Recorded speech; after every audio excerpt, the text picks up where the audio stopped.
আজ চিরনিদ্রায় শায়িত হয়েছে ছোট্ট বোন আছিয়া, যার কথা বলতে গেলে যখনই মনে পড়ে দু নয়নে বেদনার অশ্রু জল নেমে আসে।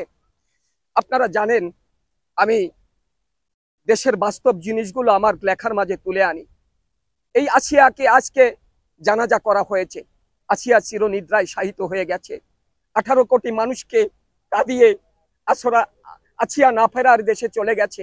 আমরা আর হয়তো কোনোদিন এমন আসিয়াকে পাবো না। কিন্তু একটি কথা বলতে চাই, এটা স্বাধীন দেশ, স্বাধীন সার্বভৌমত্ব দেশ।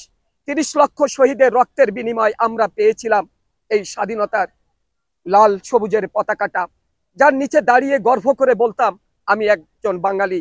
বাংলাদেশকে আমি আমার হৃদয়ের গভীর থেকে ভালোবাসি, ভালোবাসি আমার জীবনের থেকে। কিন্তু আজ বড় ধিক্কার হয় যে দেশে ছোট্ট বোন আসিয়া মাত্র 8 বছর বয়সে ধর্ষণের শিকার হয়ে তাকে জীবন দিতে হলো। সেই আসিয়া আবার এমন নরপশুরা ধর্ষণ করেছে যেটা পিতা এবং পুত্র মিলে। এর কি দিয়ে ধিক্কার দেব সেই ভাষা আমার জানা নেই। তবুও আজ আমি সেই আসিয়াকে নিয়ে যে কবিতাটা লিখেছি, পুরো দেশবাসীর উদ্দেশ্যে সেই কবিতাটা আপনাদেরকে উৎসর্গ করছি।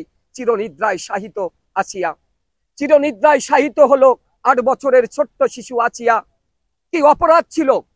কেন ওই হায়নাগুলি থাকতে দিল না তাকে বাঁচিয়া? কোটি কোটি মানুষের মুখে আজ একটি স্লোগান, নিরাপত্তাহীনতায় আজ বাংলার প্রতিটি মানুষের প্রাণ। কি চেয়েছিলাম, কি পেয়েছি, এর নাম কি নূতন স্বাধীনতা?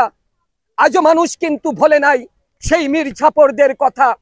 অন্যায়, অবিচার, জুলুম, অত্যাচার প্রতিটি পরদে পরদে ছেয়ে গেছে এই দেশ। জেগে ওঠো হে ঘুমন্ত জনতা, কোথায় তোমরা করতে হবে এর শেষ। প্রিয় বন্ধুরা, আসুন না এই কবিতাটাকে বুকে ধারণ করে আমরা সত্যের পথে, ন্যায়ের পথে নিজেকে একটু বিলিয়ে দেই।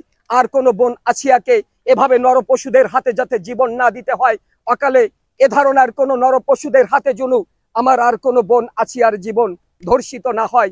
প্রিয় বন্ধুরা, এটা বাংলাদেশ, এটা স্বাধীন সার্বভৌমত্ব। তার মানে স্বাধীন মানে এটা নয় আমার মুখে যা আসবে আমি তাই বলে যাব, আমার যা ইচ্ছা তাই করব। না বন্ধু, এর নাম স্বাধীনতা নয়। স্বাধীনতার একটা সীমারেখা আছে, স্বাধীনতার সার্বভৌমত্বের একটা সীমারেখা থাকা দরকার। আমরা মানুষ, পৃথিবীর সর্বশ্রেষ্ঠ মাখলুক। আমাদের একটি কথা মনে রাখতে হবে, তারপরেও আমরা মুসলমান।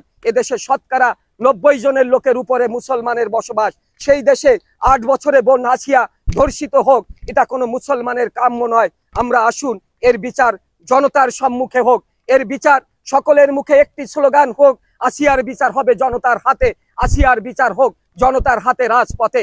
তাহলেই এই দেশের ধর্ষক যারা আছে, যারা ধর্ষণ করার মতন মন মানসিকতা নিয়ে চলে, তারা 3 দিনে, আগামী 3 দিনে সত্যি শাসন হয়ে যাবে, তারা সোজা হয়ে যাবে। এই হোক আমাদের সকলের প্রত্যাশা। আসসালামু আলাইকুম ওয়া রাহমাতুল্লাহি ওয়া বারাকাতুহু।